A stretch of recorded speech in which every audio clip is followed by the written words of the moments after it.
Back from Orlando and under the weather. Superfly Rhino. You damn right. What up, game players? It's your boy Superfly Rhino, and I'm back again to hit you with another scoop of what's going on in this age of gaming. So I just got back from vacay, and I came back only to get some kind of head bug, so the last few days have kind of sucked. Also, while I was away, I wanted to show you some footage of what the arcades were like at Universal Studios Orlando. Well, unfortunately, my recordings didn't turn out, and I don't have any footage to share. It's like when it rains, it pours. But I will at least let you know what they were like. So each theme park had an arcade, and the hotel we were staying at had one as well. I'm going to go from worst to the best as far as these three arcades go. So let me start with Universal Studios. At the main theme park, there was Palace Arcade, and it was located near the Mummy gift shop. This arcade consisted mainly of ticket machines and a few actual arcade games. They did have the Halo sit-down shooter, which is pretty cool, but honestly, not a whole lot more than that. Really, not very impressive. The second best arcade of the three was the Kingpin Arcade, located right next to Dr. Doom's Fearfall in Marvel Island at Islands of Adventure. This arcade not only had more games, including ticket machines and actual video games, it had a neat VR Rabbids game, which I have never seen before, and I would have thought that this was going to be the best one of the three, considering the last one I had to go to was the one upstairs at the Cabana Inn Beach Resort.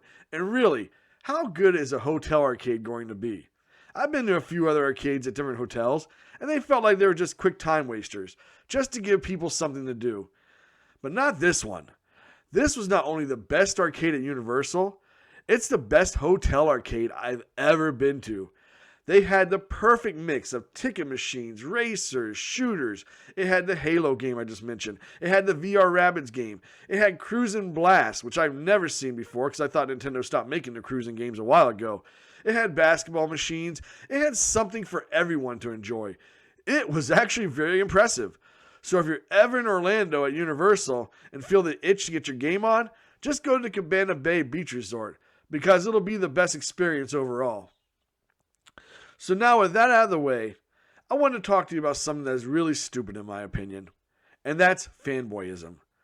So I recently saw on Twitter this campaign that says, please do not subscribe to Xbox Game Pass, followed by the hashtag #ForeverPhysical.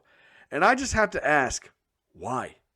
I know people are upset that Microsoft now owns Bethesda and that their games are going to be exclusive to Xbox and PC, but this kind of stupidity has to stop.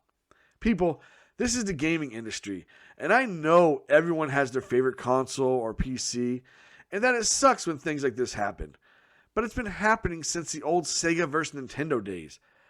I get not everyone has the money to afford them all, but that is where you as a consumer need to do your research on what product best suits you. With that understanding, there are going to be things that with your purchase that you're not going to be able to get because they're exclusive to other systems, and you'll just have to live with that. But trying to tell people not to subscribe to the best deal in gaming for whatever your reason just sounds like plain jealousy. I personally love Game Pass, and I honestly wouldn't mind seeing Nintendo or Sony do their own version in the future. I know PlayStation has PS Now, but truthfully, it's nice, but nowhere near as nice as Game Pass is. Especially when you get all of Microsoft first-party games on day one. Plus, with other games coming out on day one like Outriders, I can't stress enough about what a great value Game Pass has become. So please, can we stop the fanboying? If it bothers you that much, just save up money and buy all three, because that's only the true way to solve the fanboy issue. That's the only way you're going to get what you really want to play, and that's to have everything. But like always, I appreciate you watching, and would love if you could do me a favor and just tap the like button. Also, if you're into gaming as much as me, then subscribe to the channel. It really helps me out, and it's free for you. Thanks again, everyone, and remember, play on, players.